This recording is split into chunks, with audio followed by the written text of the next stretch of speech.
Good morning, everyone. I, Anupam Singh, Director of SET MR Jaipuria School, Patna, welcome you all to this wonderful workshop titled Reach for the Stars, an international workshop on astronomy. It is my privilege to welcome Dr. Rachel Smith, Dr. Murthy Gudipati, Miss Melanie Crossan, Miss Meghna, all the students of Jila Parishad High School, Kaza, Andhra Pradesh, students of various Bihar government schools, and students of SET MR Jaipuria School, Patna, parents and members of Team Jaipuria. I heartily welcome you all to this international workshop on ReSTEM initiative Reach for the Stars. Astronomy is a science that seeks to explain everything that we observe in this universe, from comets and planets in our own solar system to distant galaxies and the echoes of the Big Bang. By studying the cosmos beyond our own planet, we can understand where we came from, where we are going, and how physics works which are impossible to reason. In astronomy, the entire universe is our laboratory. Our interest of Jaipuria school in this subject is further fueled by the fact that our school is located in Khagol area. Khagol is a variant of Khagol, which is astronomy in English. It was the workplace of the renowned Indian astronomer and mathematician Aryabhat. Aryabhat was born in 476 AD. At a very young age of 23, he wrote his monumental work Aryabhatyam. Aryabhat is credited with the invention of zero. He deduced the approximate pi, and in Aryabhatya, the astronomical observations by this great mathematician is absolutely ingenious. He described the heliocentric model where the Earth revolves around the Sun. 1,000 years before Copernicus proposed his theory in 1543. Lying in the vicinity of Kagol, about 25 kilometers from our school, is another village named Tarigna. Tarigna is perhaps the oldest observatory and laboratory of Aryabhat. Aryabhat had camped here to study celestial bodies. The word Tarigna comes from the ancient Sanskrit word that is Tara Ganana, that is calculating stars. Currently lying in oblivion, Tarigna offers the best site for eclipse and was in national news when lakhs of scientists and students made it an academic tourist site to view the total solar eclipse on July 20th, 2009. The state government has now decided to develop these locations to serve as astro tourist attraction as well as provide adequate exposition to his life, working, and contributions of Aryabhat in the field of mathematics and astronomy. This global seminar has been designed by Meghna with an objective to ignite passion for astronomy among all students by inspiring and establishing connections on a global scale, working with researchers, teachers, and mentors. To give you a quick glimpse of the entire workshop, our team of Jaipuria school teachers have already conducted a 4-day session on astronomy, wherein the students have been exposed to some basic concepts of this vast field. This pre workshop activity was conducted to ignite interest among all students and make it more interactive. Pre activity involved science teachers conducting informational sessions and learning assignments for the entire class. Students' participation was exemplary, and they have made some unique PowerPoint presentations and videos explaining what they understood about the topic. Some students also made telescope at home using mirrors and lenses. What they created made us wonder about the unimaginable potential that lies within every child. I hope today's webinar will fuel the fire that lies within every child, and we'll hope that it will address all their queries. May I now request Meghna to take the webinar forward. Meghna. Thank you, Ms. Anupam, for all the introductions. Hello and welcome to this webinar, ReSTEM Initiative, Reach for the Stars. My name is Meghna Chamarty, and I am a Girl Scout Junior with Girl Scouts NC Coastal Pines. The goal for today's webinar is to inspire you and explore the vast field of astronomy. To start with, let me give you a brief introduction to ReSTEM Initiative. ReSTEM Initiative, which stands for Rural Education STEM Initiative, was started as a part of my Girl Scouts Gold Award project. The mission of ReSTEM Initiative is to minimize the rural to urban educational divide by enhancing STEM education for the rural community, preparing, motivating, and inspiring the students for real-world education and applications in related STEM occupations and fields. Inadequate rural education is an issue faced at varying degrees by every nation in the world. To add to this, the current pandemic has created additional hurdles and barriers to provide quality education. ReSTEM Initiative is working to mitigate this issue by creating hands-on STEM kits for students in rural and underserved communities and areas, and is reaching out to them through webinars and workshops. To begin, we will be presenting a quick video that goes over some cool astronomical concepts and includes a fun activity that you can try at home.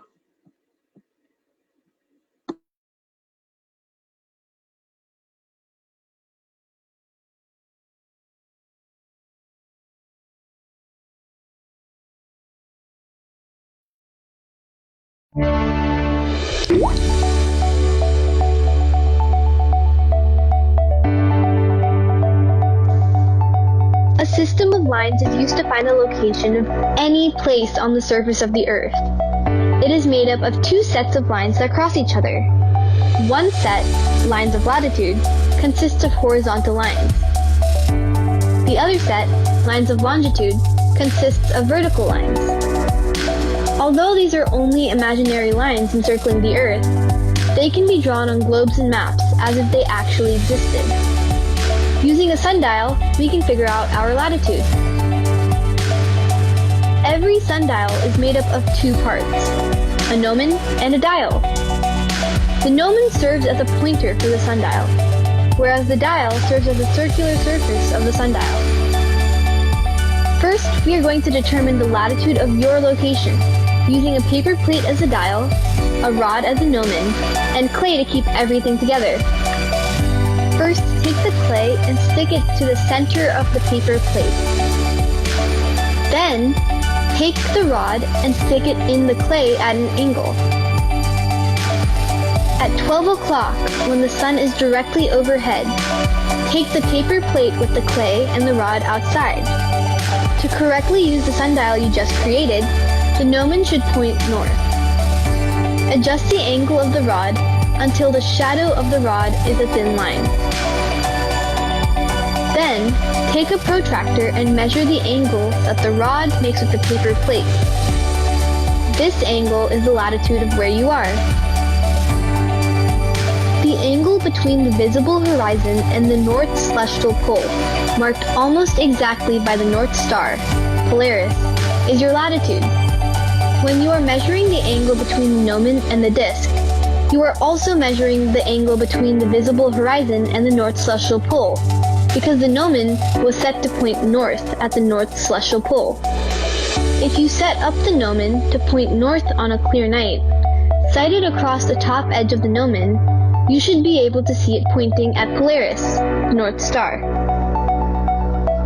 Polaris is part of the Ursa Minor constellation. The Ursa Major constellation is located near the Ursa Minor constellation and is known as the Big Dipper. Some other constellations that you might be able to spot on a clear night are Gemini, Orion, and Taurus. When locating things like constellations or planets, astronomers measure the difference in the angles of the two things in degrees.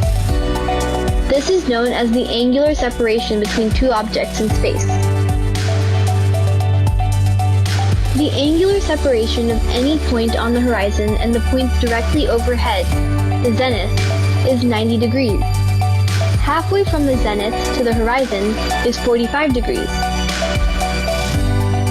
Smaller angles are a little trickier, but our hands and fingers are remarkably accurate and convenient measuring tools.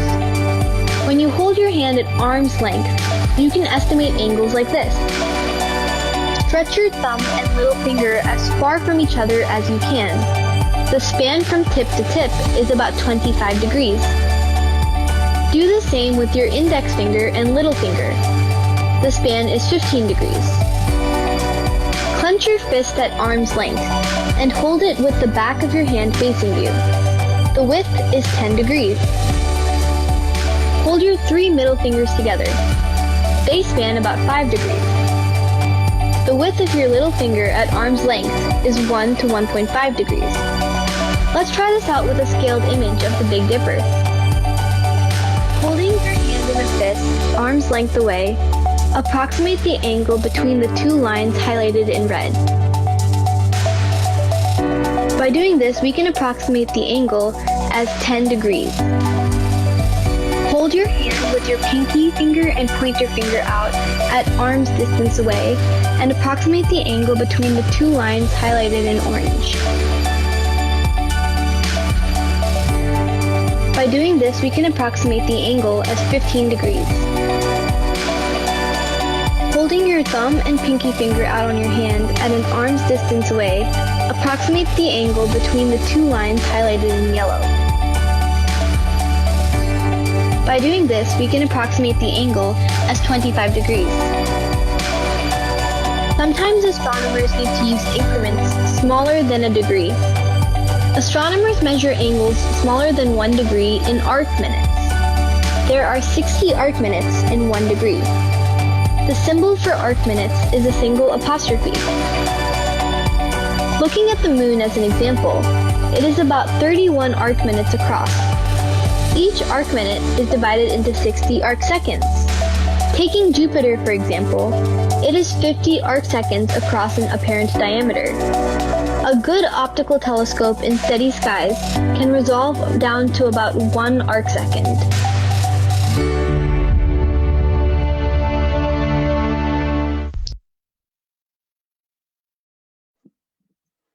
I hope everyone learned and enjoyed something from that video.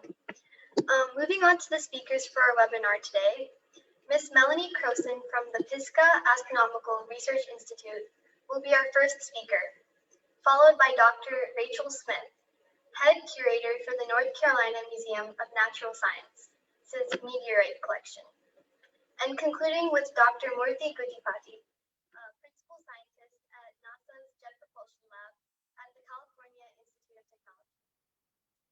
Ms. Croson was unfortunately unable to be here with us today, so we will be showing an interview I had with her earlier this week. Ms. Melanie Croson is the Education Director / Astronomer at the Pisgah Astronomical Research Institute.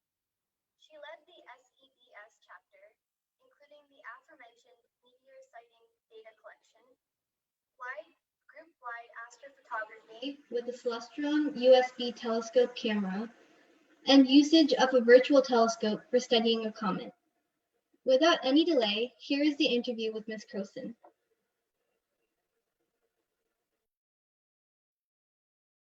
Hi, Ms. Croson. Thank you so much for joining me today.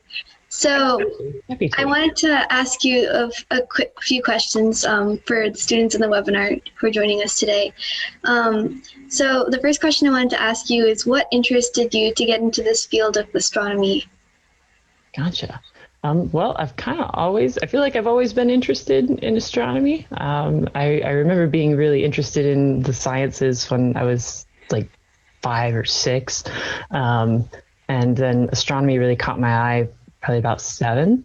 Um, I, I always had this interest in just science, the things that were really far away, really exciting. I had a lot of different sources of inspiration. My parents were some of them. They're very encouraging, very supportive people that encouraged my interest in whatever it was that kind of caught me, you know.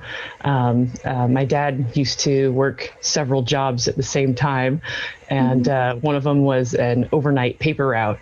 And so once in a while, he'd let me and my sisters go with him at 2 in the morning from like 2 to 5 in the morning and deliver papers around the neighborhood. And he's driving at like 10 miles an hour. So, I mean, the windows were open and we'd just stick our heads outside the window and just look up at the stars. And it was totally dark. Everybody had their lights off because they're all in bed. And it was just, it was kind of fun and magical, you know? And so that was really good. So that was a great inspiration. Star Trek was on at the time, so there were different TV series of Star Trek, and they weren't like the Star Trek now, where it's very exciting. It was a little less exciting and a little more science, less action and special effects, and a lot more science. And the whole story would just focus around like this group of scientists on a spaceship traveling through the universe, and they'd come across a star, a planet that was scientifically puzzling, and they'd spend the whole episode just working as scientists trying to figure it out. And that was really neat, you know. It was very different. It was very exciting. At least to me, that was very exciting, a very exciting kind of thing. There was also a book that I had read when I was like 14 called Galileo's Daughter by Deva Sobel. And that was a really inspirational book, I thought, too, that really helped solidify my interest there, too, because the book kind of brought to life the historical figures of Galileo and his family and the history of what was going on at the time and involving it deeply in science. And it just really came alive for me. The final thing I'd say of what was really inspiring for me was I made a telescope with my dad. We built a telescope together when I was 15 and finished it when I was 17. And it's still my favorite telescope, and I still use it all the time. And that was just a fantastic hands-on experience. So I've had lots of sprinkled interest, inspiring events happen. They've all been pretty guided there, and it's been awesome. I'd say I'm really blessed. Yeah, I mean, I think that's one thing that's really cool about astronomy, is that it's kind of just like things that you see every day, like looking at the sky, just random activities. So you work at PARI, which is a research institute, astronomical research institute. So at PARI, you interact with different levels of students. So what advice would you give to students here today who are like interested in astronomy or just curious about it and how they can explore that? Gotcha. One of the biggest things I'd probably say is to be passionate and hang on to the excitement. There's definitely some mundane parts of pursuing astronomy. If they decide that they want to get into the sciences, beware, there are some mundane parts. Some of the stuff you do in research is just repetitive, click, click, click for several hours. It can be math involved, you know, there's a lot of math courses to take, but hang on to the excitement, hang on to the passion, because that's ultimately what makes it so great at the end of the day. Anything's going to have its slower parts or less exciting parts, but don't let that like distract away from it. Hang on to what makes it really exciting, and whatever is fueling that excitement, just follow that to the brink of wherever it goes. So I guess just to finish it off, so obviously like PARI is an amazing resource for people to visit, but if there aren't places that these students can visit nearby, what kind of activities or things can they do by themselves just to further their interest in astronomy? Gotcha. Probably one of the best ways would be to learn the constellations, learn the nighttime sky. I feel like that's a really good way to get involved because it's not cost prohibitive. There are free star charts and maps online that you can find for like one of the different seasons. You can find them like one every day. If you don't have access to the internet, there's usually somewhere that you can go to buy what's called a planisphere, and it's a type of star chart, and you can adjust the time. It's got a couple of different layers to it, and you can spin the different layers to adjust the date and the time, and it'll show you here's what constellations should be out. And then just using that kind of a star chart to go outside and explore the nighttime sky, see what constellations are up, see if you can identify any of the planets that are up, look at the moon phases. Anything that keeps you looking up keeps you interested in what's happening in the night sky. Plus, you never know if you'll see a meteor or a fireball streak through the atmosphere. That's always exciting. Yep. Well, thank you so much for taking the time and speaking with us today. I think everything you said is great for the students to like look into. And also thank you so much for helping me create the activity that they're doing today in the webinar. So yeah, thank you so much. Absolutely. My pleasure to help. My pleasure to meet you, and good luck to everybody who's in the webinar here.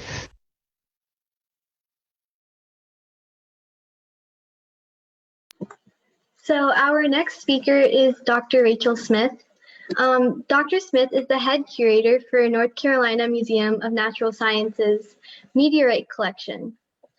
She also teaches 2 undergraduate courses that she developed for Appalachian State University and oversees the visual content of the Astronomy and Astrophysics Research Lab, and is currently part of an exciting project to create interactive programs and digital content using new open source Fly Through the Universe software called OpenSpace. Thank you, Dr. Smith, for joining us today. Thank you. It's great to see you again. And I just want to say good morning to everyone in India. It's 9:30 p.m. here in North Carolina, but this is a really exciting opportunity to be able to reach so many people. So thanks for inviting me to this. Can you hear me okay, by the way? I just want to make sure. Yes, I can hear you. Okay, great. Okay, perfect. Okay, so the first question I had is, astronomy is a really vast field. So what is your favorite part about working in astronomy and astrophysics? Yeah, so that's a great question. I study the formation of stars, and I'm an observer. So I use big telescopes on Earth, and sometimes an airborne observatory, but most recently on Earth in Hawaii, a big ground-based telescope. And my favorite part of this work to better understand, how stars form, how planets form, and also how our own solar system formed is going to these telescopes and collecting data. And even in a pandemic, we can take some observations remotely. So I've been doing some of that recently. And it's always exciting, even unfortunately not being at the observatory, just being able to gather data and all the information we can learn about the universe from light that we gather from telescopes. Like in your great video in the beginning, you were talking about that, just what we can do as astronomers and as scientists to understand stuff that happened so long ago and how stars are forming today. So my favorite part really is kind of collecting that data now. I think it's very exciting to be kind of getting information that nobody else has, and possibly discovering something new at some point. So. Okay, so the next question I had is, when we were talking earlier, we kind of talked about this too, but what got you interested into astronomy, and like, how did you end up in doing astronomy? Yeah, it's a good question. I kind of took a roundabout course to astronomy. I was always interested in science and always interested in the natural world. So I remember, playing in the dirt and always having, being interested in animals. And I originally wanted to be a veterinarian. So I actually went to veterinary school. And then shortly after graduating, I realized it really wasn't for me. And I love museums and I wanted to do more hard science. And so I eventually found my way to a PhD program at UCLA. And I've always been interested in astronomy. My dad was an astronomer, and we had telescopes growing up. And I always had a fascination with what he did, even though he didn't tell us very much. Some of it he couldn't tell us about, but I just had a fascination with it, and I always kind of wanted to get a PhD and do more actual research. And so I eventually came around to being able to do that. And I feel very fortunate that I can work in a museum, reach a lot of people, be an educator too, and have a kind of this exhibit type of stuff that we do to reach the public and teach students. And I feel like there's a lot of angles that my work can take. So that's been really great. Yeah, that's great. So what do you think is the future of astronomy? I know this is kind of a vague question, but given your work, like, yeah, what I do saw you you think? sent that question. I was looking at that question today, and I was thinking, wow, I wonder if she's going to ask me that question. That's such a great question, and it's funny because I'm teaching. I teach astrobiology this semester, and I think I teach my students, these are undergraduates, about interstellar travel in the context of the search for extraterrestrial intelligence and how far we have to go to really explore the stars. And we do this in astronomy with telescopes, but we don't do it as far as our bodies and as society. We haven't gone very far. And so the future of astronomy, it depends really how far in the future you're talking about. I think we're on our way to, we have great missions, going to the planets and going back to the moon. And I think astronomy could exist in space. So our next step might be to build a telescope on the moon, possibly. And I've heard some interesting ideas about that. How to do these things is a little bit, we're always a little bit, I think, behind our ideas in terms of technology and being able to actually carry them out. But I think the near future of astronomy is probably going to be on another planet, possibly the moon, and definite, and at some point Mars. But the far future, who can say? I think we have to be thinking about how much we're going to invest in space and how far we want to really go with the future generations. And if we want to get far and really not only explore, but also learn how to protect our planet and learn how to exist in a sustainable way in general as a civilization, I think that'll also drive the future of astronomy and other sciences. And so it's kind of a big global question of where are we going to go. And I think about this with how there's so much technology we could use to go to space that we don't use for various reasons. And so I think all this technology kind of drives everything and how we decide as a society to advance it and what to advance. So it's a really good question, and it's really something to think about, I think. Yeah, yeah. Especially in India, I think astronomy is really big, and there's a lot of interest for it. So I think that's good to think about. So to finish off this interview portion, what advice would you give to students who are maybe interested in astronomy or like enjoy astronomy related activities or just looking at the sky? Yeah, I think definitely going outside and exploring the natural world, looking up. You can do a lot. Just looking at the moon, you can explore. I even take my camera outside and just, with the conjunction of Jupiter and Saturn recently here, we could, I could take a picture or something, just kind of what your previous interviewee was saying, just kind of learning the sky and really just exploring the world. And or exploring your natural surroundings, I should say, just kind of, as much as you can, and asking questions. And as far as in school, I always tell my students, no matter what level they are, to do the best they can. Always do your best, no matter what it is you have to do. And I say this because it kind of goes along with what the previous speaker was saying, is that there's a lot of, science is not about one discovery every day. It's hard work, and it's painstaking work that you generally, once you do it, you love it, because you're doing amazing cutting edge stuff. But it's, looking at numbers and coding and staring at your computer for hours on end, sitting on a freezing mountaintop or whatever. And so I would say just always do your best, no matter what it is that you're even asked to do as a student, and always kind of look and see the big picture, and try hard and persevere. There's a lot of failure with success, I think, in every profession, and so definitely don't get discouraged. You always learn something with that, and so I would say just pursue your dreams as best you can and follow your passion, like the other speaker was saying. Follow what interests you. I had a previous bit of education that I'm not technically using professionally, like veterinary medicine, but I use that knowledge. It's not a waste, right? So you always will gain. Education is never a waste, no matter what you decide to pursue. So that's what I would say. I think that's great advice, especially to keep us like motivated to continue our education and Yeah. especially during the pandemic. It's good to keep that in mind, I think. Oh, good. Yeah. So thank you so much for taking the time to be here today. And Thank you. I'm sure everyone is excited to ask you questions that they have during our Q&A session at the Great. conclusion of our webinar. Great. I'll be here. Thank you. Thank you.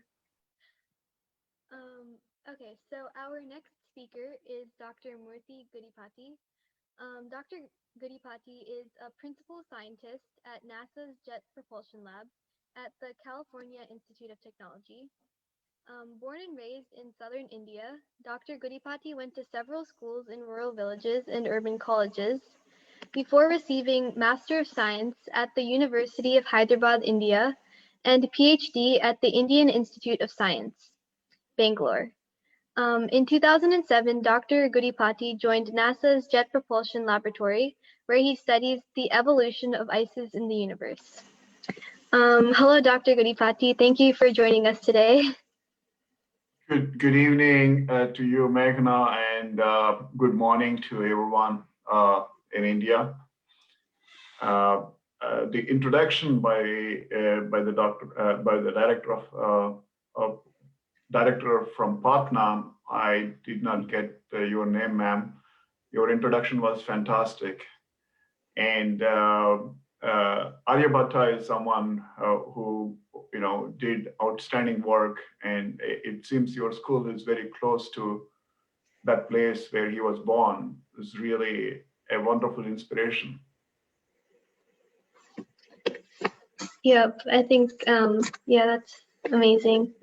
To start off today, there are many people here who may not be familiar with JPL. So what kind of work and research do you do at the Jet Propulsion Lab? So at JPL, Jet Propulsion Laboratory, what we say at JPL is we do everything under the universe. So we do everything to make it possible to understand the universe. So there is all kinds of jobs there, researchers, engineers. So in that complex set of people who work at JPL, I am a researcher. So we simulate processes that happen on other planets or somewhere between the stars. We simulate all those things in our lab. So we have a laboratory where we do so-called spectroscopy and make this very exotic material and see how this material is responding to its environment. So we predict what happens there, or we explain when some mission goes there or gets data. We explain how that material could be. So that's my work, and I focus on ice. Ice that we all eat. It's really cold, but that's no milk, no sugar, just ice. But there are other organic materials that are in that ice, and so we mix these things and do exotic stuff with that. One of the goals is to understand how life has started on Earth. So what happened and when did life start and how did it start? So that's one of the focuses. The other focus is to understand how this ice, it's everywhere in our solar system and beyond, how this ice is evolving and how we can understand whether there could be similar life evolving somewhere else. Those are the questions that we are asking in my lab. Oh, okay. Wow. So what is your favorite part about working in astronomy and research? The favorite part is imagine that you're sitting in a magic school bus. You remember? Did you ever read this magic school bus? Yes. The magic school bus, imagine that you're sitting in that and it takes off into the space and we are sitting in the front seats to look and see how these things are happening. And that is the real excitement. Real excitement is to be in the front seat to be amazed by the universe, by everything that we see. That's what really makes me very excited about it. And also working with a very diverse group of people. That's really nice. So you are also from you're also from a rural village in India. You also were brought up in India. So how did you get exposed to and when did you first get interested in astronomy? So I grew up in a small village, and we used to grow peanuts. When we had the harvest, or even rice. I used to sleep in the fields, and when you sleep there on a clear day, the sky was full of stars. Yeah, it was amazing. At the time, I didn't know what it was. I didn't know what astronomy was.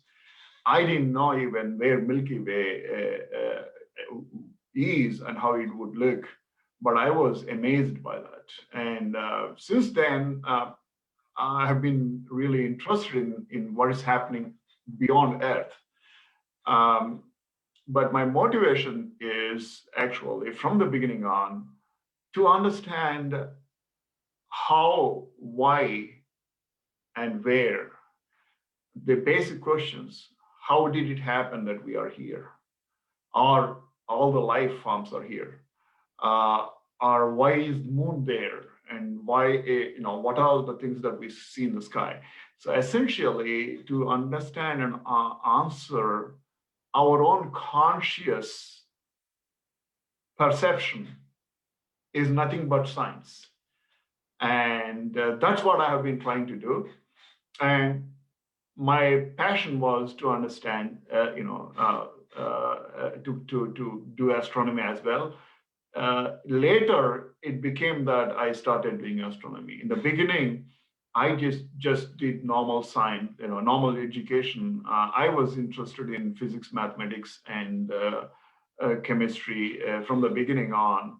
I was told when I was going to college that if you take the civics and economics course, you will get very nice bank jobs.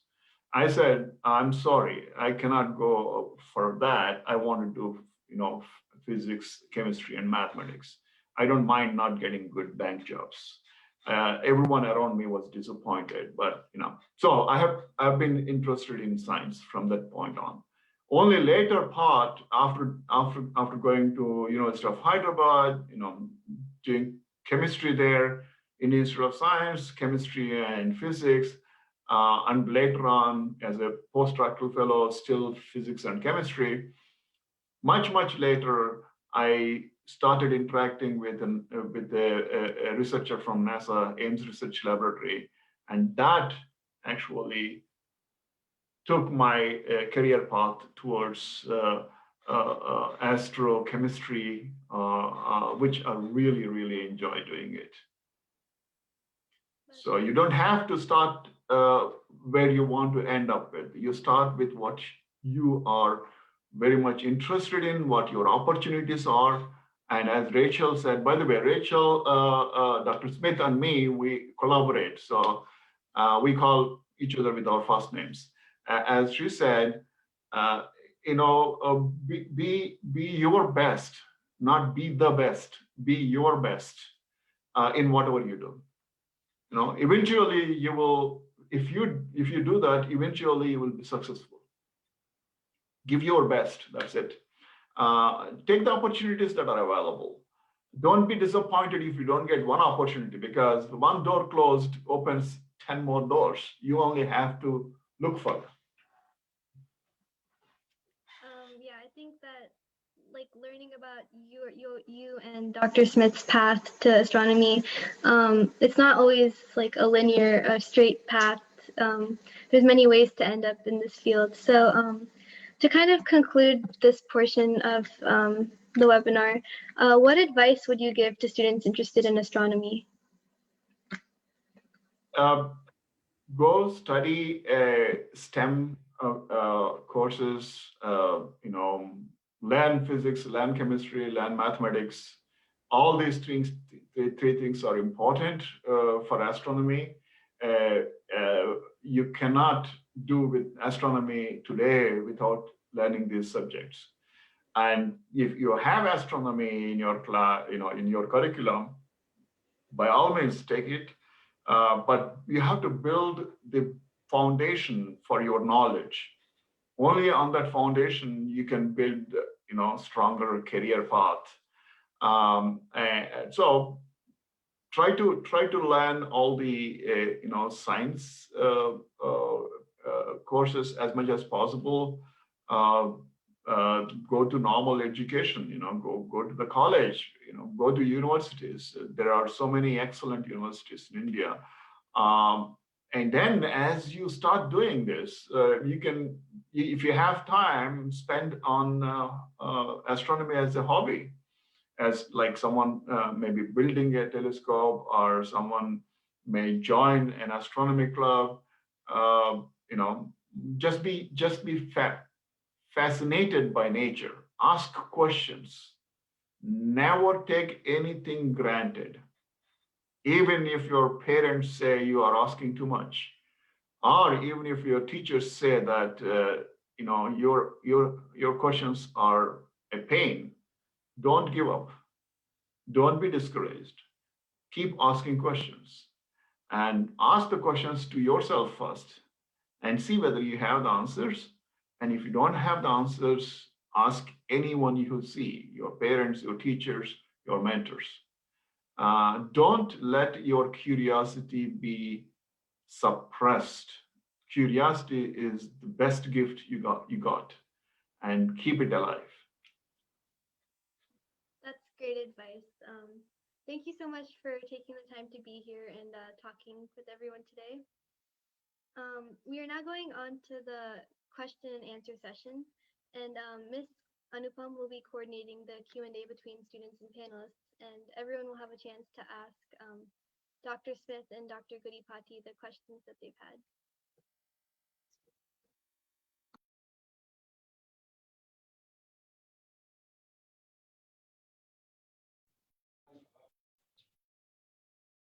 We would like to start the Q&A.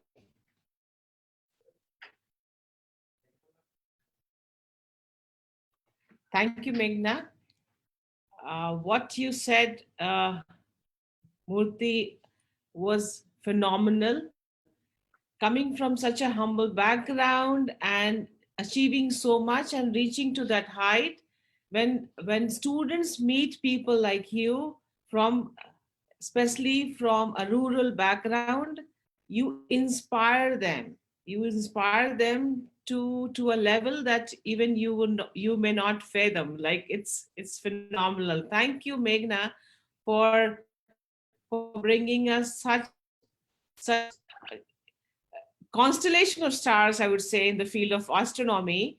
For somebody out here who's studying in a government school, we never get this kind of an opportunity to actually see with our eyes. Sometimes I feel, was Corona ever a curse? I think it was more of a boon, and the entire world has come together, and we are collaborating to get our questions answered.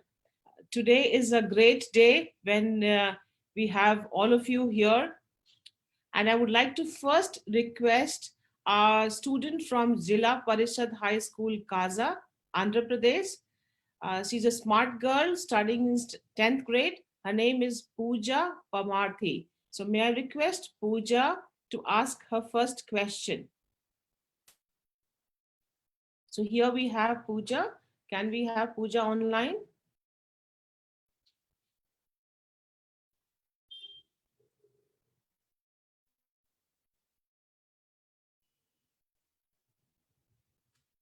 Pooja, go ahead.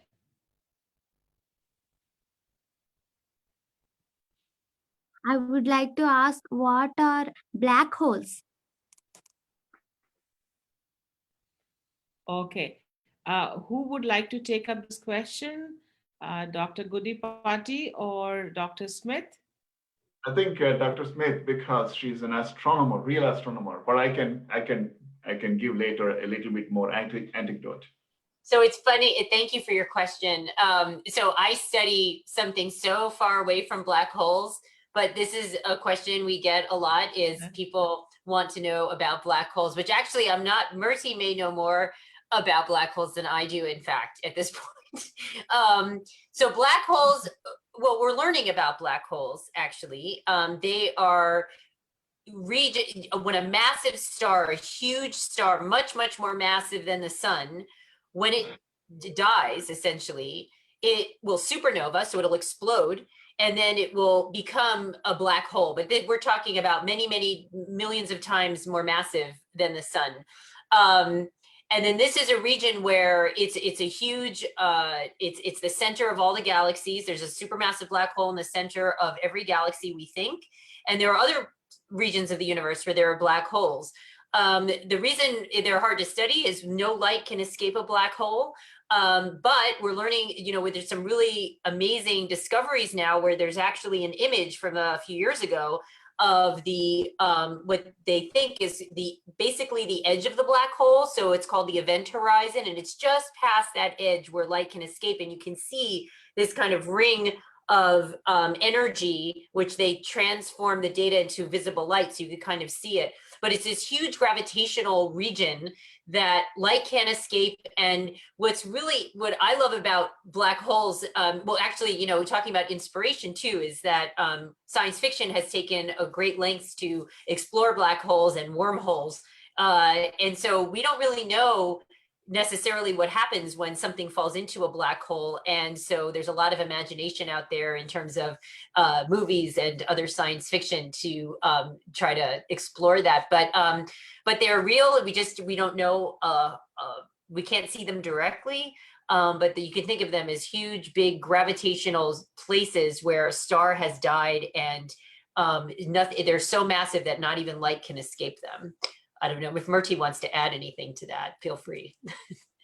Again, I'm not a black hole expert, but same thing here too. I'm not an expert on black hole either. A couple of general points is that matter's density is one thing that we can feel. For example, if you have a rock that is more dense than if you have, let's say, an apple or a fruit. And imagine that the density increases, but not the size increases. So we have a huge amount of density. And then the gravity of that dense material becomes extremely, different than what we are used to.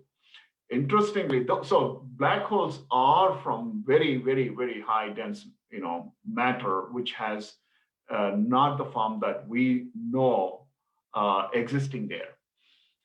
Interestingly, black hole research was actually brought into a very important,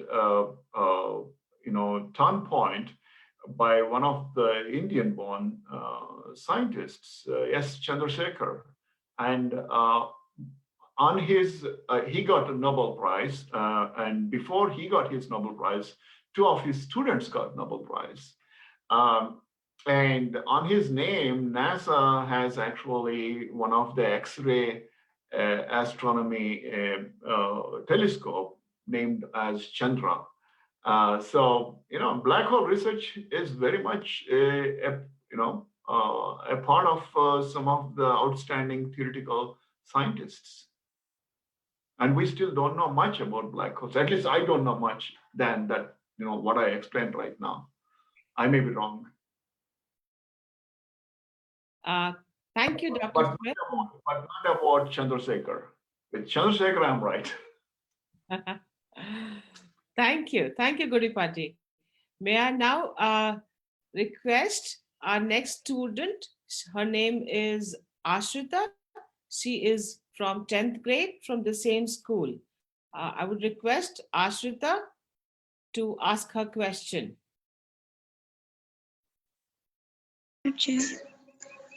I want to know about the Haumea dwarf planet. The first he About asked. the dwarf planet. Okay. What? She wants to know about what are dwarf planets. Okay. What are what? I'm sorry, I didn't understand. Oh, Martie's going to take it. Okay. The question is, you want to know what are dwarf planets? Is that correct? Haumea dwarf planet. Telugu Adugu. తెలుగులో అడిగమ్మా పర్వాలేదు. Haumea draft planet గురించి తెలుసుకోవాలనుకుంటున్నాను sir. Haumea అంటే ఏంటమ్మా? Haumea అంటే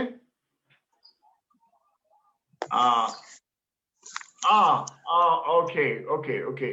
That is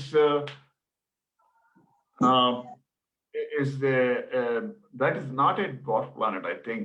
See, Pluto is called a dwarf planet, but there are people still debating. Can you spell the name that you said? Which is the dwarf planet? Pluto, I think. Yeah, okay. Pluto, okay, good. So Pluto is called a dwarf planet by some astronomers because it does not, its size is different. It does not have the same, characteristics of a normal planet, and it looks as if another definition for dwarf for planet is that it should have a moon going around it. So because all these things were not there and it was too small, some astronomers said it should not be a planet. Some other astronomers say no, Pluto is a planet. So officially right now it is not a planet but a dwarf. That means small planet.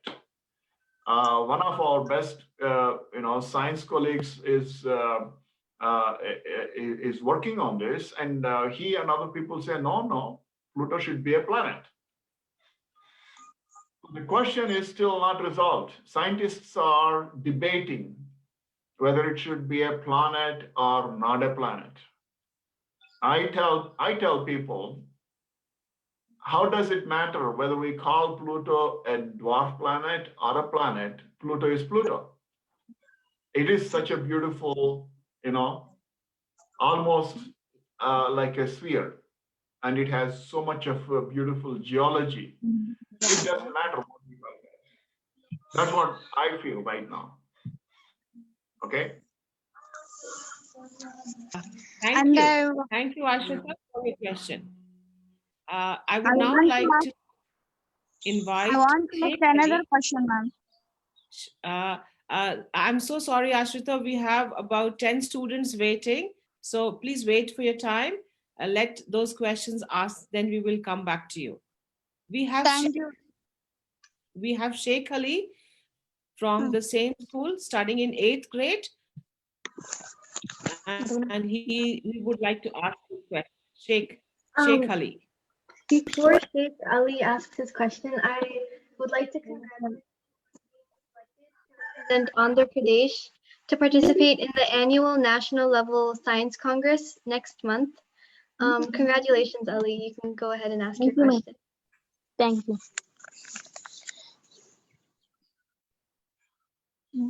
గురుడు మీద హెలియం ఉదజని వంటి విషవాయువులు ఉన్నాయి అంటారు కదా, పూర్వంలో మన భూమి మీద కూడా అలాంటివి ఉన్నాయా? మనం అటువంటి ప్రదేశంలో జీవించగలమా, లేదా అటువంటి ప్రదేశాల్లో మన మొక్కలు అటువంటివి బతుకుతాయా లేవా? Okay. I think I understand what he's trying to say. Sir, can you please repeat the question in English so that everybody else from this part of the country can understand the question? So I think he's asking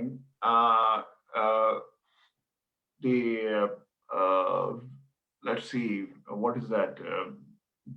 Gurudu. What is the Jupiter. Jupiter. Okay. So Jupiter has a lot of poisonous gases.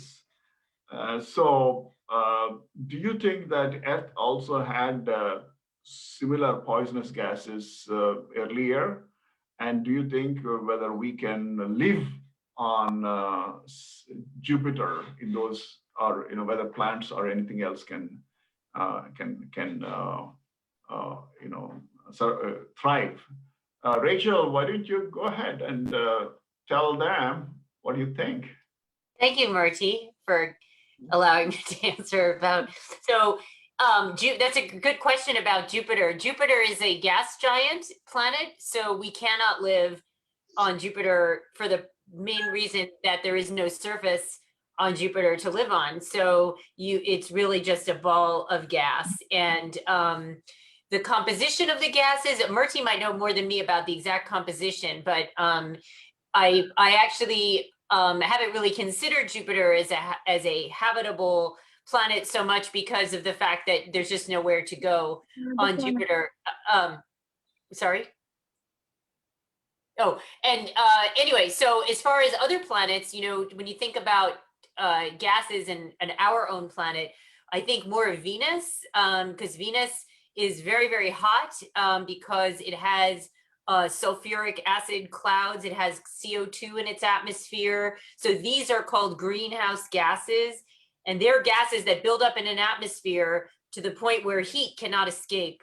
And so we look at Venus as sort of what could maybe happen to Earth if we keep pumping gases into our atmosphere. But so that's sort of a warning type of planet that we don't want to get Earth to that point. Right now, the closest habitable planet I'd say where we're actually going to send astronauts next would be Mars. But the reason Mars is not habitable yet, you can't just walk out from your spaceship, is because there isn't enough of an atmosphere. There isn't oxygen.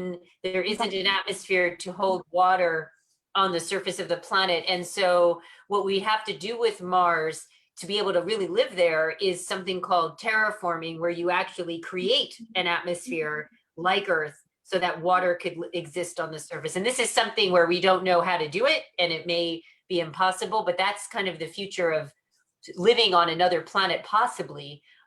But right now there is no other planet except Earth where we can actually live outside without any problem.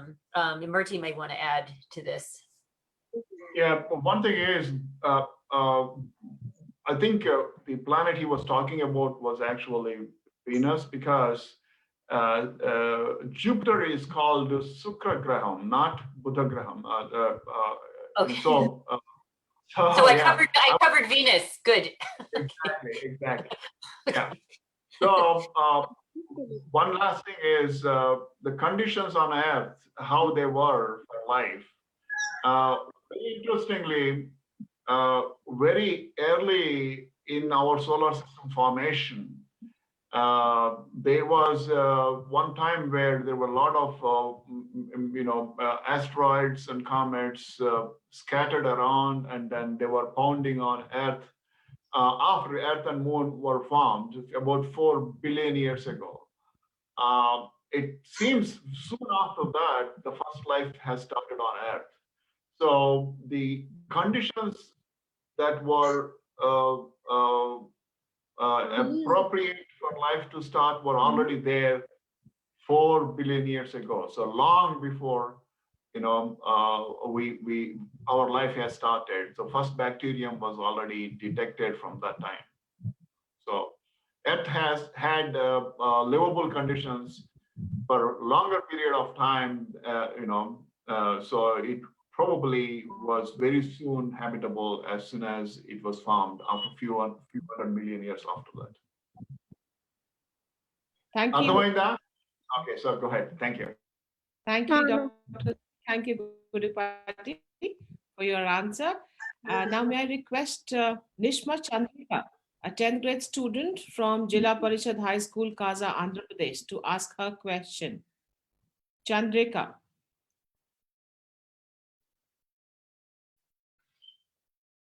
Can we have Chandrika now? Yes, we have. Please go ahead, ask your question.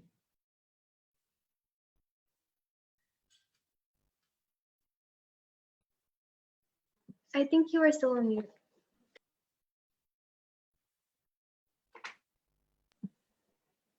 Yeah. Gurupati, I think she would be asking her question in Tamil or Telugu, so you may have to again translate. Yeah, no problem. Yeah. I think she's muted. She should unmute herself. Unmute Jay. Can the administrators? Yes. Now she is. Yes.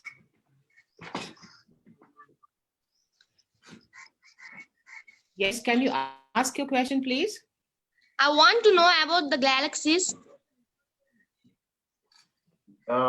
Which galaxies? The galaxies in the atmosphere. So, Rachel, you can tell them how many galaxies we have and how far they are, Sure. something like that. Okay, yeah. So galaxies are basically huge groups of stars that are bound together. And we have, the estimate has changed. It used to be about a few hundred billion, so like 400 billion. But now from Hubble, as far as I know, it could even be as many as 1 trillion galaxies. So many times more than that. So they basically think of them within each galaxy is several hundred billion stars.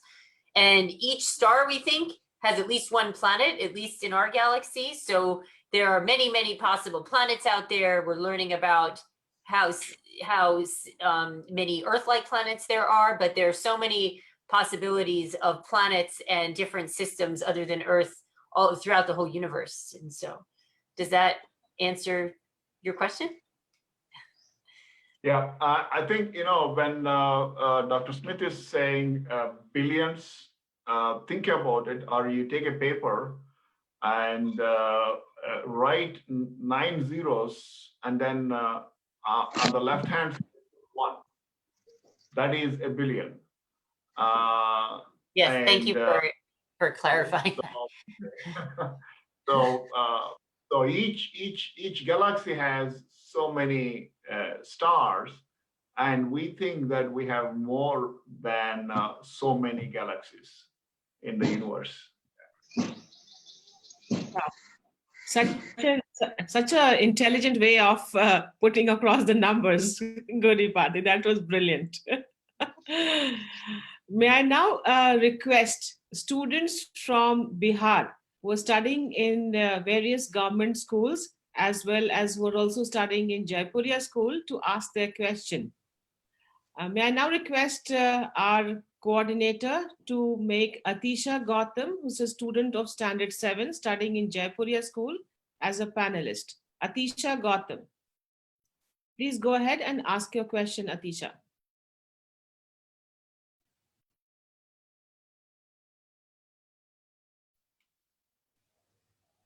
Good morning, everyone.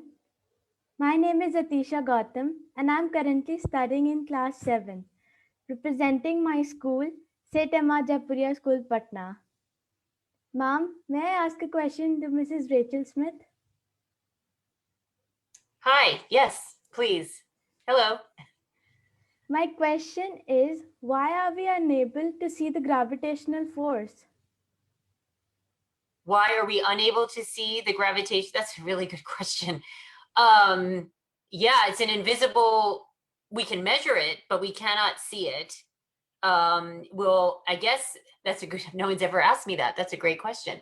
The reason I would say is we have a limited, when you say see, do you mean with our eyes or with in general?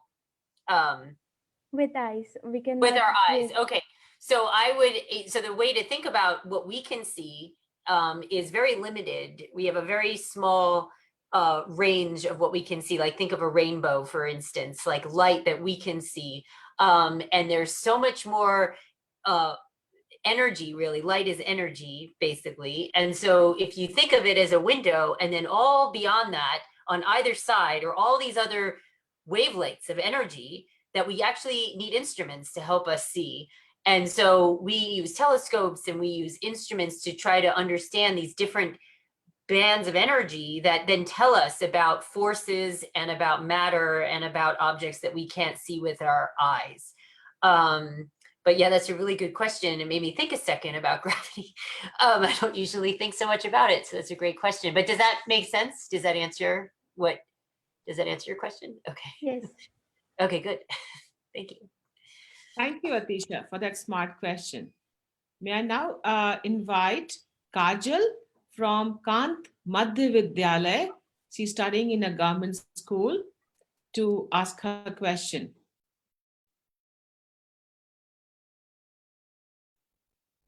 Madhya Vidyalaya student, do we have her online? Yes, she's there. आप अपना सवाल पूछ सकते हैं. अगर आप हिंदी में पूछना चाहते हैं तो पूछ सकते हैं, हम उसे ट्रांसलेट कर देंगे.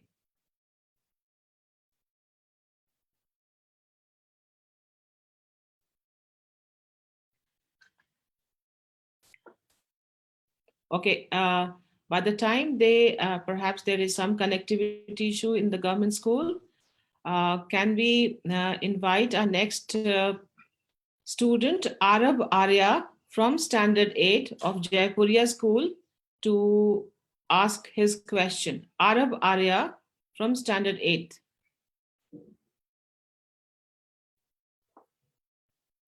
Yes, Arab, you need to unmute yourself and yes. Okay, so.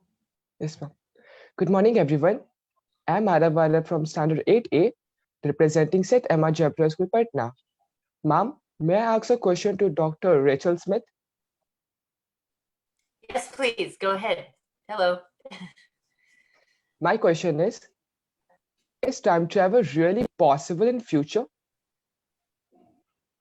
Oh, I love that question. So is time travel possible in the future? Will it be, so according to Einstein's equations, we can only potentially travel forward in time, not back in time, mathematically. And there's some question as to maybe you could use a wormhole. Stephen Hawking had some ideas about that to go back in time, but really using the mathematics from Albert Einstein, we can only go possibly forward in time.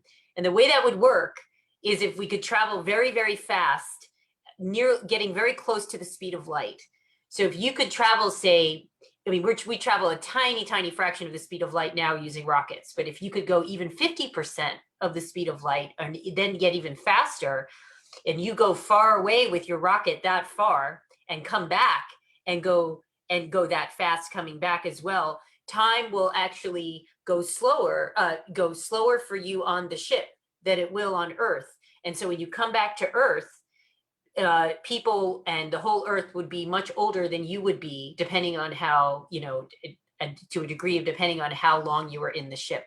And that's because time is relative to the observer and to the person, it's relative. So if you're on the spaceship traveling very, very fast, go very, very far, and we're talking very huge astronomical distances, and come back, then your experience of time is actually going to be different on your body and in your mind than the people who didn't travel that fast on Earth. So that in that way you could go forward in time because you'd come back to a future Earth. And this could apply to actually also traveling very close to a black hole, because when you're very close to that gravitational pull, time goes slower for you. And so you see this in there's a movie called Interstellar, which I don't know if anyone would have seen, but they show this in the movie, and this is actually real. These were models that an astronomer at Caltech named Kip Thorne advised on this film, where it's actually mathematically true if we had the technology that 30 years could pass on the ship by the astronaut waiting, and the people who went to this planet near the black hole, only a few hours passed. And that's a whole strange way of being, but it really seems to me, I'm very excited about that possibility. And that's why I'm always excited to talk about the possibility of future technology, using this technology to get far in space, because we should, I think, try to make this work. It sounds kind of exciting to me. I don't know. So that's the only way I know. Yeah. I want to just add one thing, a pinch of reality here is, as we start traveling close to the speed of light, we cannot have our mass. Mass cannot travel at the speed of light, okay? That means humans will not be able to reach anywhere close to that. And that's one thing one needs to do some research and find out. Science fiction is good, but science is better. Well, it's not, I'll just point out to Mercy, we're not talking at the speed of light. You can never go as fast as the speed of light and have mass. That's true. I'm talking close to the speed of light, 90%, 80%. Now we're talking really, really fast. You can still have mass at that speed, but not at the speed of light. Nothing can go as fast as light. So I just want to make sure that was clear. We're talking, even if you could go 50%, 80%, 90%, you're talking, this is where time travel happens if you return to a place that will be older than when you left. So you're correct about that, but you're not 100% the speed, but we don't even need to get there. Anyway, good. Thank you for that question. Thank you so much. Thank you, Goodipati, and thank you, Dr. Smith, for your answer. Thank you, Arif, for joining us today. May I now request students from Balak Madhya Vidyalaya, or can we have Sudama from Kumrar Madhya Vidyalaya? Okay, I think there is a connectivity issue at that school as well. May I now request Kumar Adityam? Is he available? Kumar Adityam from standard 8th grade, Jaipuria school.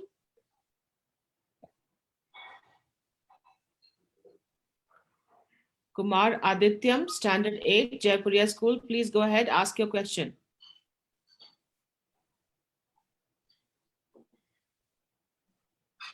Adityam, you need to unmute yourself and start your video. Yes. Yeah, ma'am. I'm audible, ma'am. Yes. Okay. Yes. Good morning, everyone. I am Kumar Adityam. I am currently studying in standard 8, and I am representing Set MR Jaipuria School, Patna. Ma'am, may I ask a question to Dr. Rachel Smith? Please. Ma'am, how do dark matter and dark energy affects the universe? Yes, great question. Okay, dark matter and dark energy. So we're also just learning, astronomers in general, about dark matter and dark energy, and we don't know a lot about these whatever makes up dark matter and dark energy. But the way I understand it, well, first of all, most of the universe is dark matter and dark energy.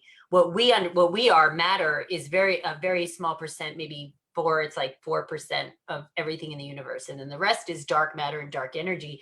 Dark energy is something that has to exist to explain how matter behaves on a big scale. And so by studying galaxies and black holes, we'll learn about what that is. It sort of kind of like binds the universe in some way. I don't think we know exactly what that is, though, or what dark matter is, but we know that there has to be this much matter and this much energy in the universe to explain how stars and planets and galaxies are behaving. And so we know that there's all of this stuff that's dark or invisible, that's why we call it dark, to explain the behavior of all the stars and galaxies that we see and the expansion of the universe. So the universe is expanding, is accelerating in its expansion.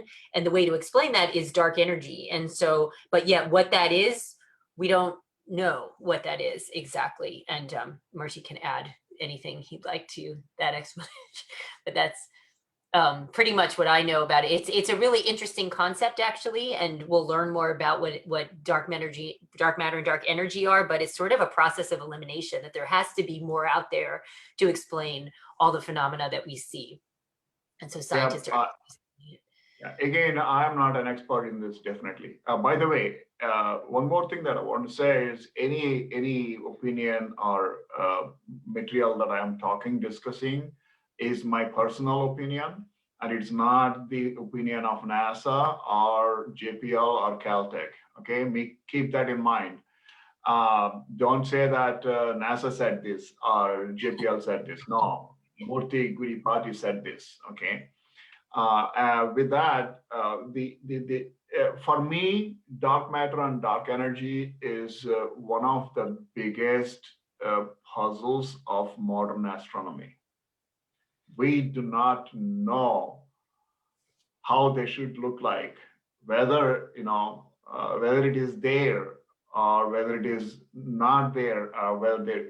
Sometimes I say that maybe the calculations may be wrong, but I wish that is as simple as that. It may not be.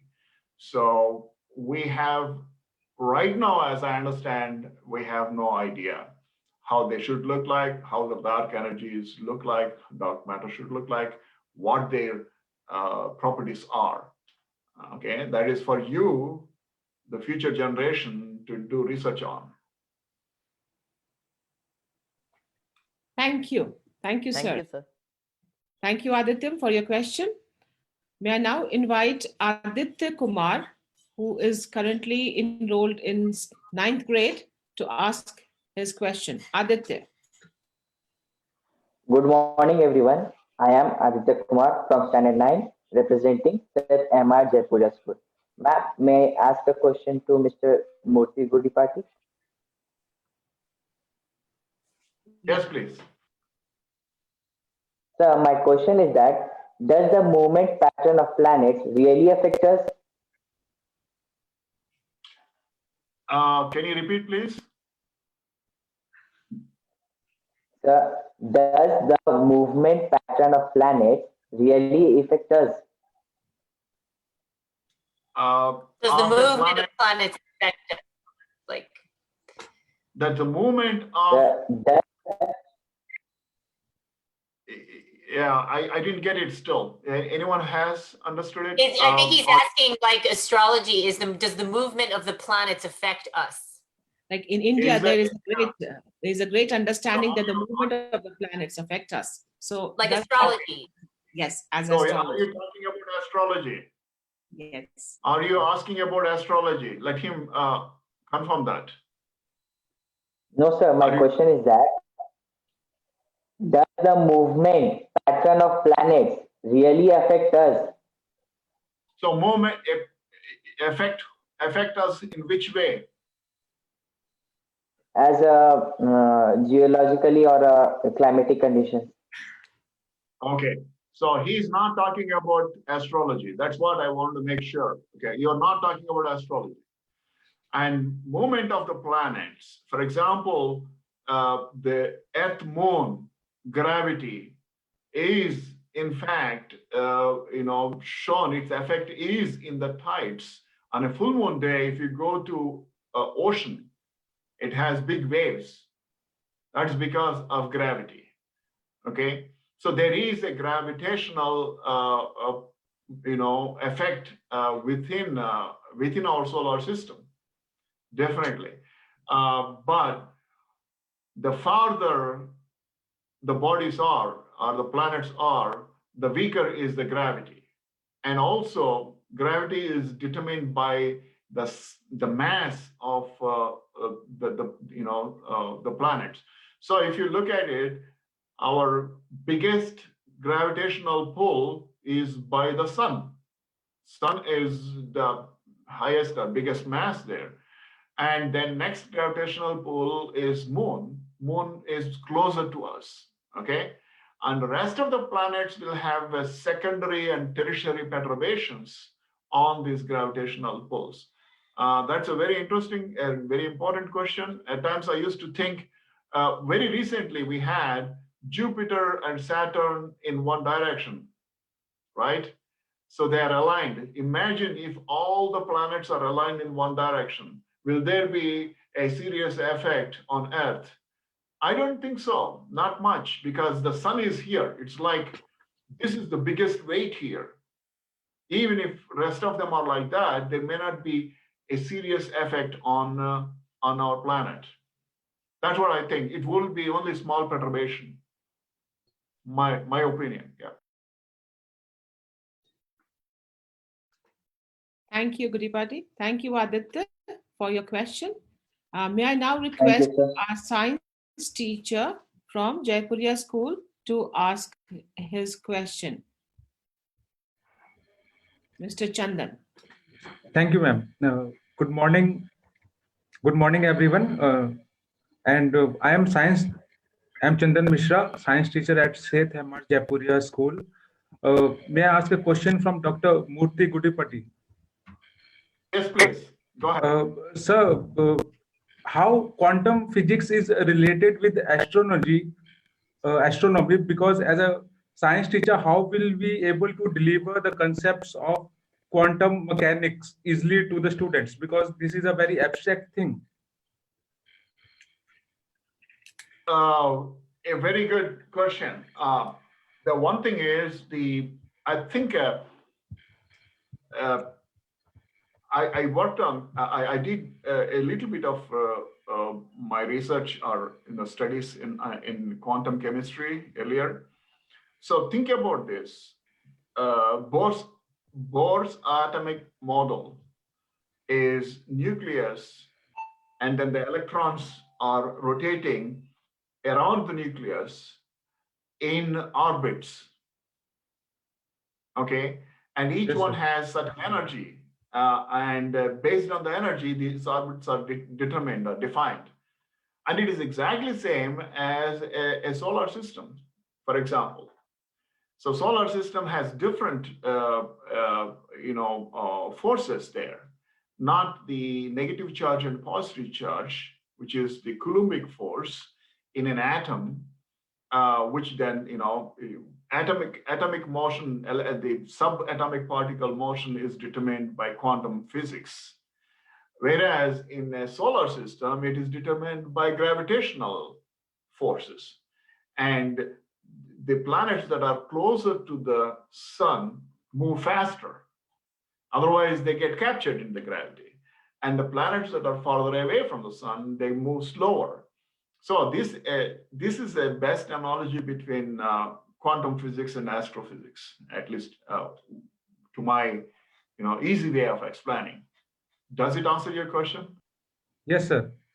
Thank you so much, sir, for answering my question.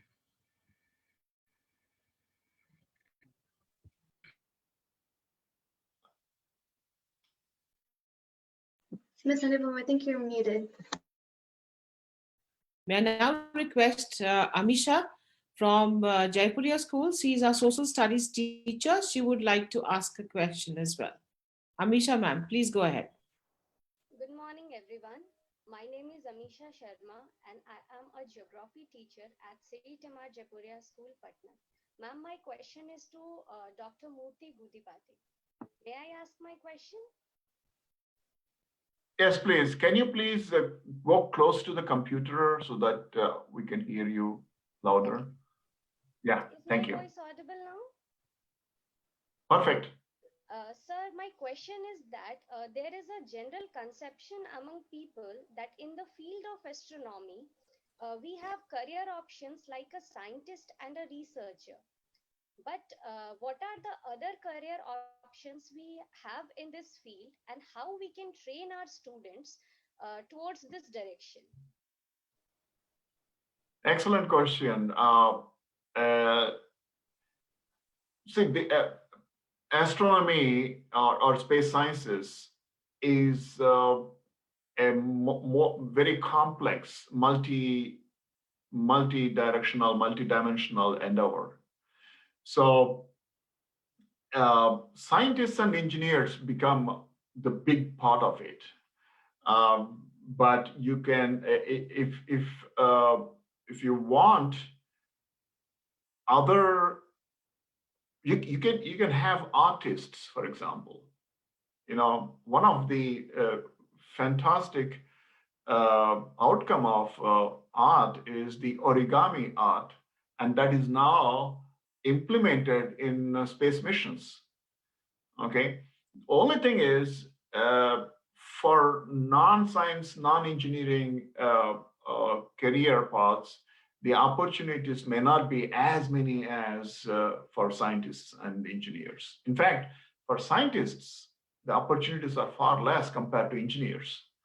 You know, whether it is NASA or whether it is ISRO, they have very high demand for engineers and some scientists. And as I said, I don't think that you know, anyone who is studying accounting or for you know other career paths would be having more opportunities in astronomy or space sciences than what they have outside. For example, if you look at a hospital, how many accountants are there? Very few. Okay, there are many doctors and nurses and things like that. Same thing with the spaces also. Does that answer your question? Yes, sir. Thank you, sir. Thank you very much. Thank you, ma'am. Rachel, do you have anything you want to? I was not. I was at it. There was a technical issue, so if you could repeat the question, Murti, and let me know, or someone, and I can add something. I'm sorry. It was something about opportunities for scientists versus engineers. Non-scientists and engineers to work in science or work in the field. In astronomy or space. Well, I mean, I work in a museum and a university, and I'll just say science communication is a very big part of an important aspect of what we do. And, you know, having people who have a knowledge of astronomy or knowledge of any science really, because there are lots of different disciplines in the museum, help communicate with the public, help us do that in a lot of ways. And just in general, I think across the world, communicating science in some way you know, is very important. And so I would say a non-scientist, just having knowledge of science and being a communicator is very good. As far as exactly what job that is, I'm not sure I can really answer that beyond what I know here. But I think that that's how I would answer for a non-scientist right now. I think Murti can speak a lot about what at JPL, you know, engineers versus scientists. I heard that part. So so that's all. That's what I would add. Does that help? Sorry, I hope so. Yeah, I think so. I think it was good. Yeah. Okay. Thank you, Misha ma'am, for your question. We are now almost ending to the end of the workshop. We have 5 minutes to go. So I would like Meghna to take up a few questions that you may have chosen from the chat box, and please ask the panelists. Yeah, so Apurva had a question. What kind of mathematics is needed for theoretical astronomy? Everything. Yeah. Basic mathematics. There's nothing like it depends upon if you're going to, you know, bachelor's, master's, then you narrow down. Right now, learn everything. And theoretical, I would say knowing math is very important to have a quantitative mindset, but really it's coding. You know, you need to be good at modeling. If you're going to be a theoretical physicist or astronomer, you need to be able to create these models, which is basically computer coding, and learning how to do that in whatever language you can. And once you can code in one language, generally there's some kind of translation to being able to code in other languages. But I tend to think of less very advanced math, like, you know, that you think of for people who just do math for a living, but actually being able to have really good coding skills as well as a knowledge of the science. That to me is really critical, not just for theoretical, but also for observational. We have codes for everything. Murti uses codes too. And so it's, I think computer coding is a very important aspect of all of this, for sure. So. Okay. One more question we have from the chat is Vinayaka Shankar asked this question. Why do planets only revolve around their orbit? Why do they not exchange places with other planets? Oh, we think they actually did migrate. There are models about that. There's several models that you can research. One is called the Nice model. It's spelled Nice. It's for Nice, France, where it originated, and it talks about planetary migration. Right now there isn't a single model that actually explains the entire solar system, including the Kuiper Belt, the comets, the asteroids. But the Nice model is one model that I know of. There are others that actually talk about planet migration. So we don't think that all the planets really formed exactly where they are. Why they migrated out, those are questions. There was a lot of dynamics happening in the early solar system. There was a lot of more material out there, a lot of the debris from the formation of the planets that now we see as the asteroids and comets. So we don't see. So basically, the answer is they have migrated. And was that the only part of the question? Sorry, it's yeah, I think that was essentially what the question was asking. Because we're coming short of our. Sorry, I was going to say if Murti wanted to add to that, the models of planet migration. I don't know how much of his work relates to that, but planets migrated, but they don't migrate so much now. They may be still motion. Yeah, once upon a time they migrated, and we think that could be one of the reasons why the material that was needed to kickstart life was delivered to Earth. So good that Jupiter and Saturn were fighting with each other. So that was the reason why we are here now. That's one thing. And second thing was there were 2 or 3 times in the evolution of Earth that there were big asteroids and comets that hit Earth. And that also contributed for humans to evolve in the evolutionary process. So it is a very interesting thing. Yeah. Okay, so because we are running short on time, this will be the last question we're taking from the chat. All the questions asked were great, but the last question was asked by Parul Barnwal. And what will happen if the moon is destroyed? Oh. Wow. Well, let's hope it isn't. Well, the moon is destroyed. I'm not sure how they're thinking, but I'll just say a lot of negative effects could certainly occur on Earth. The effects of the tides.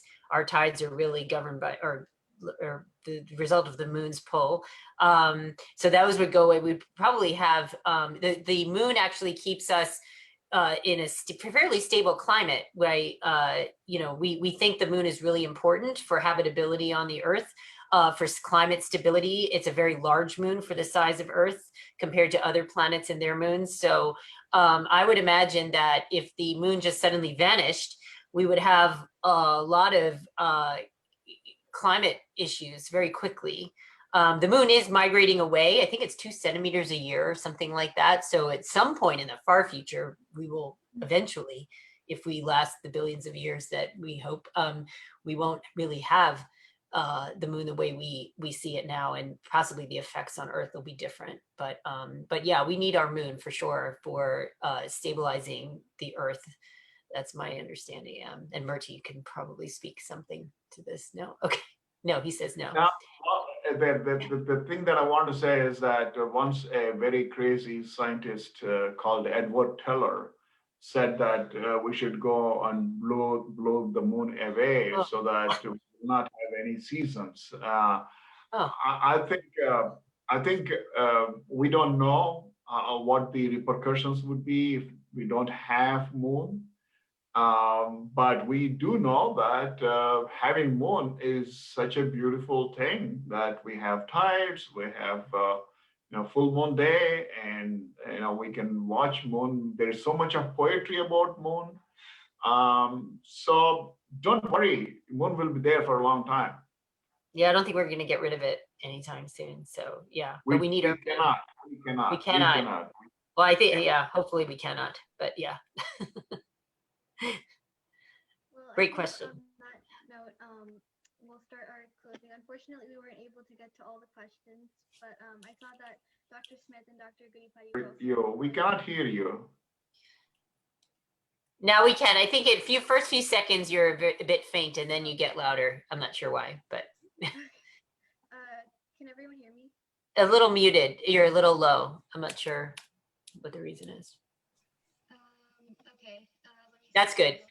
Okay. So unfortunately, we were unable to answer all the questions from the chat, but because of time, we will be closing now. So thank you, Dr. Goodipati, Dr. Smith, and Jaipuria School for collaborating with the government schools. Thank you, Zilla Parikshit High School, Kaza, and thank you to the parents who allowed their wards to participate in this event, and to the teachers who conducted the week-long pre-workshop sessions. Last but not least, thank you to the technical support team of Jaipuria School, who facilitated this webinar and workshop successfully. I'm hopeful this interactive virtual workshop, webinar, and responses from our panelists have inspired and addressed your curiosity about the vast field of astronomy. I hope this experience will inspire you to reach for the stars in your aspirations and continue your educational journey.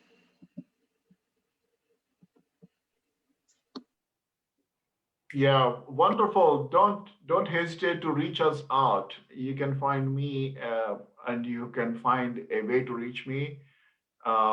Provided you have a serious question, we will always respond. Yeah. Yeah. That's great. Thank you, Meghna, too, for arranging this. This is a really fun opportunity, and it's exciting. I've never done anything really like this, so it's really nice to have this reach, I think. So thank you for having me And here. So, good. And director from Patna, ma'am, you have done an outstanding job. Thank you also. It's really good. Thank you. Yeah. Thank you. Thank you so much. Thank you, Meghna. Thank you, Dr. Smith. And thank you for being with us and coming to the land of the Aryabhata and adding to the wonderful knowledge that our children have. People like you make this world better. Thank you. Thank you. Thank you. Thank you, Ms. Thank you. Thank you. Thank you.